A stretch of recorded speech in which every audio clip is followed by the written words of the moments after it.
Good morning on this Friday. What day is it? The 15th? Already? Wow, we are flying by. I know Valentine's Day was yesterday. Hopefully you guys took care of the loved ones that you need, because if you didn't, you're probably sleeping on the couch all weekend. It's just keep it simple. You're tuned into Swiss Money Radio. I'm your host, LJ Shepard, and we have a dynamic two guests for today's show. And the reason why I have these two guests with me today, because I met them out and about. Well, I take that back. I met one in Starbucks, and I met the other one through Facebook, and I met them personally. We had coffee, and I figured these two guys are going to be perfect together. So, without further ado, I want to introduce Scott Tarcy. He's with CAD Design Help. CADdesignhelp.com. You want to say hello? Hello, everybody. And I have Gregg O'Neill, founder and CCO of Intangible Marketing Firm. Hello, everybody. And what we're going to do, these two gentlemen, is exactly what I've been preaching from corporate America to entrepreneurship. They both was in that corporate America world, did what they had to do, loved it at one point, and then just said, I'm done, and went off and do their own thing. So if you don't mind, I'm going to start with Scott. And Scott, tell us a little about, first of all, tell us a little bit about who you are, what you're about, and then and your company. All right. Well, I'm originally from Pittsburgh, PA, so go Steelers. I'm not going to get a lot of fans in this area. No, you're not. Not at all. But I moved out when I was 18, went to college at Virginia Tech for mechanical engineering. I didn't really know what I wanted to do in college, but my dad kind of pushed me into that. I was really good in math and science in high school. Figured it was a good career path and just picked it for that reason. I had to do something, right? Mm-hmm. And after college, I worked in the same town. I was designing pond products, so like aquarium stuff, outdoor koi ponds, pumps, filters, things that shoot water up, like anything related to that. Mm-hmm. And it was okay. Did that for 4 years. Wanted to make a change. Took a job with a company in New Bern called Bosch Home Appliances, which if you've ever been in the Lowe's, you've seen a Bosch dishwasher. I designed all the control panels. Oh, wow. For that. And you one of the smart guys in the world. Maybe. Smart enough to get that job anyway. Anyways, you know what? After 10 years nearly of this corporate type of job, a couple of things started changing. First of all, what I like to do is design, actually the engineering, and because of all the bureaucratic stuff in these big companies, they took half the engineers and made them do paperwork all day. Okay. So for 2 years at the end of that job, that was all I did. Okay.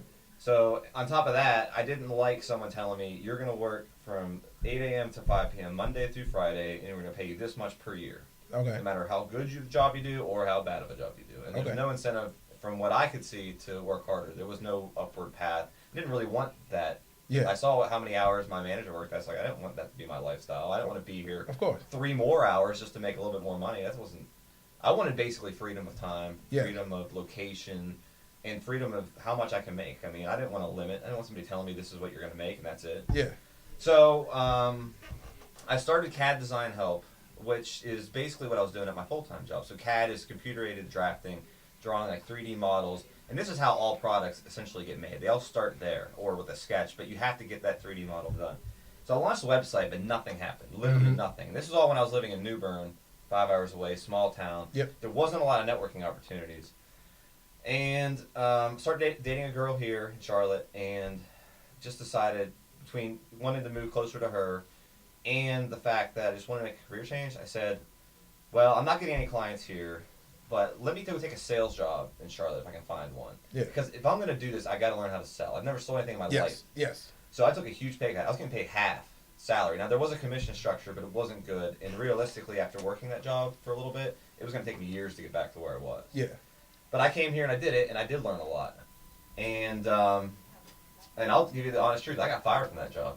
Wow. Not from a lack of effort, but I wasn't making enough sales fast enough. Yes. Granted, they didn't train me at all. Yeah. I had to learn everything from the ground up.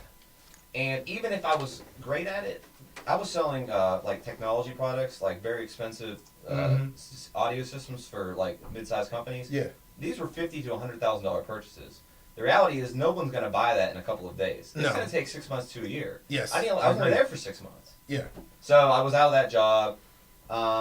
And that's when I started this. I started to really hustle on this. And I wish looking back, I had worked harder.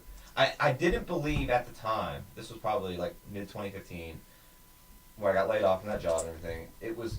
I didn't believe that I could actually do it full time. Like, I just didn't think it could happen. But I did start it. The very first client I got was in person, and I'm actually going to the group tonight. It's called the Inventors Network of the Carolinas. So inventors are perfect clients for me because they need that 3D model and then a 3D prototype and all that stuff. And I had the skill set. Yeah. So I go to the first meeting, had no expectations, met a guy there. Some other guy had been doing work for him, and that guy just wasn't able to do it or disappeared. And I got a job that night, my first client. Wow.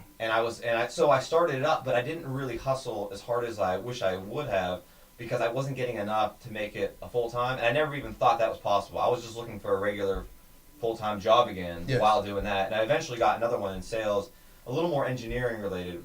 Technically, it was called a sales engineer. It had a better salary, actually close to what I was making at my previous design job, but I also had commissions. So I thought, well, this is pretty good, I'm supposed to be outside sales, so maybe I'll get to travel around. I won't be stuck in an office. But the reality was, it was kind of like the other job. It was really hard to make any commission. So you have a lot of frustration going on in your life right now. Yeah, and it all comes back to, even from before, like even after 4 or 5 years in corporate America, even after my first job, I really wanted to be an entrepreneur. I really wanted to be in control. I just didn't know how to make it happen. I didn't really, it was there, but I didn't take any action. Okay, makes sense. And during that period, I read the 4-Hour Work Week, which I'm sure a lot of entrepreneurs have, and that really gives a lot of good steps in how to do it. And it just, I guess, the motivation and just extreme desire. Like, I wanted it so much that I just would work so hard to just keep getting clients. And then that's where I built it up seriously while I was at that second job. Yeah. To the point where I no longer needed that job at all. Well, hold that thought there, because that's an interesting book. And I definitely want to get some takes from you from that book that you read that we could share. And on my left side, I got Gregg O'Neill from Intangibles. And Gregg, give us your motivation, what wakes you up in the morning, a little bit about yourself and your company. All right. Well, what wakes me up in the morning every day is what I'm doing for my children, my 2 7-year-old girls. And just to chime in on that, that's the connection that we have. Yep. We met on a snow day at Starbucks. Yes, at Starbucks, and our kids look just alike. Yep. All 3 daughters look just alike. Yep, it was a snow day in Charlotte, and if you're not from Charlotte, and you just know that if there's a hint of snow in the forecast, they close the schools down. Yes, because it was like 50 degrees. Yeah, it was 50 degrees. It was a 50-degree day. Yes. Not an ounce of ice on the road, and we had to have our daughters with us. But it was great, though, because they like to come to Starbucks and hang out and eat bagels and play on their iPads. But, so that's how you and I met. So the Intangibles it's really a lot of years in the making. Similar to what Scott was talking about, you always have this idea of being an entrepreneur, and you just don't know when to stop dipping your toe in the water and then just kind of dive in. I got my start in this business. I went to school in Philadelphia, went to Tyler School of Art, which is part of Temple University. Go Owls. Temple Owls are everywhere. Gotta represent where you're from. Temple Owls are everywhere. Gotta represent where you're from. So I came out of school as with a degree in a bachelor's in design, in graphic design, and when you live in New Jersey and you go away to school, you come back, you go right into New York City. Yes. That's what you do. Yes. You can go any part of the country to get your education, but you come back to make the money in New York. Yes, I would totally agree. You do that, and my first position, I was at a merchandising company in the Garment Center, part of their in-house design department. And I was there for a year, and I was doing pretty well, and got wind that there were going to be some layoffs. Mm-hmm. So I was young. I didn't know anything. I just figured, I've always heard last hired, first fired, so I guess I'm going to be looking for a job soon. Mm-hmm. So I reached out to a contact of mine that I went to college with. He had graduated a couple years before I did, and he was an art director at an agency in New York called NWA. And met up with him, and I showed him my work, and he says, look, dude, he goes, you've got great talent. He goes, but the problem with everybody that comes out of Tyler is that they teach you the right skills to do the work, but they don't teach you how to make money. Okay. He goes, you're never going to make money doing graphic design. He goes, get into advertising, become an art director, do whatever you need to do, build a portfolio based on spec work. Just get into an agency. Okay. And I did. So I took a week. I took a bunch of my illustrations, I turned them into ads, I created spec ads, had a book put together, and I started to shop it around in New York. And I found a position in Princeton, New Jersey as a junior art director, and that was really my introduction into advertising. I went back to my office in New York the next day and resigned, and my boss said, well, why are you resigning? I said, well, aren't there going to be layoffs? And she goes, yeah, but you're not going anywhere. I said, okay, well, I guess I am now. Oh, right? wow. So Wow. I said, thanks for everything. I said, Yeah. but this is something I need to do. And I've never looked back. Mm-hmm. Getting into advertising really was, it really was true what my friend told me. It could be a lucrative career if you're good. Mm-hmm. It's a painful business to be in. Mm-hmm. Scott was talking about getting fired from a job, and there's a saying in our business: if you've never been laid off in advertising, you really haven't been in advertising yet. Wow. Right. Wow. So it's just it's the nature of the business. You spend tons of hours, and it's sort of like, the hours you spend in the business, coming up in the business, is sort of like your rites of passage. It's like you do that to earn the respect of your higher ups. Yeah. You don't leave the office in New York at 6 o'clock at night. No. Like, people are coming back from lunch at 5. Yeah. Yeah. Right? Yeah. And if you're leaving at 5:30 or 6 o'clock, they don't think you have enough work to do. And I'm assuming you was commuting like. I was with commuting from everybody New else Jersey. from Yes, New I was Jersey. commuting Yep. from New Jersey all through my 20s. That's kind of what you did. You spent your life on Yeah. a bus, a boat, or a train And getting you into was- New York. And you was on your path. That was. Yeah, This that is was what it. I'm gonna do. At night after work, you go out with some buddies, you have some couple of nightcaps and some drinks, and wake up the next morning and you do it again. Yes. And that's the cycle. It's a cycle, yeah. That's It the is- cycle it is a that, vicious Scott, you didn't cycle. want to do. That is a horrible lifestyle. I will say this, though. There are so many great memories from that, though. It was really, it wasn't so much the If time. you like the people you work with, certainly. I don't disagree. It's with not only that, but it's also just the life around you. Because when you're in a place like New York City or a city like Charlotte or whatever, and you're out, you leave the office and you go out down the street to have a couple of drinks, you're with other working people. So Yeah. you're kind of all on the same boat together. Yeah. Yeah. Right? Oh, So yeah. you meet a lot of people, and the contacts you meet are priceless. And in my industry, advertising, there's an agency on every other corner. Yes. I remember, How big is the industry? Oh, it's I can't even put a dollar figure on it, but I know in New York there's every major ad agency in the world has an office in New York. If they're not based out of New York, Okay. the largest one, BBDO, they're based out of New York, and they have maybe 250 offices around the globe. Mm-hmm. But you just knew, like, you go out, you have a few drinks, and you're meeting people who work at the agency that's right around the block. Yeah. I remember one time I left an agency in New York and took a position at another agency that was across the street, Yeah. Wow. right? So Yeah. that's how small, New York's a huge city, but it can get very small very fast. Especially if you're in one industry that's Yeah. all surrounded in the same circumference, basically. Exactly. So I spent 13 years in New York City working at a lot of agencies, from some of the largest global agencies to smaller boutique shops of 20 people. Mm-hmm. Some agencies had 2,000 people, others had 25 people. So Okay.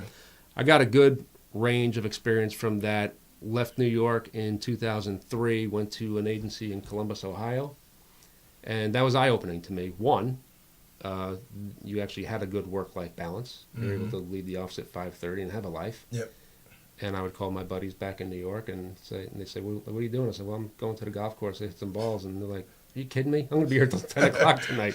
The getting out the matrix of New York. Yeah. Yeah. So once I realized that there was life west of the Hudson River, because when you're there, you think that's the only place that you can make a living. Okay. But once you leave the rock, leave the island, and you get out Mhm. and you get away from that place, you realize there's other places in this country you can work and make a good living. And you were in a different time era.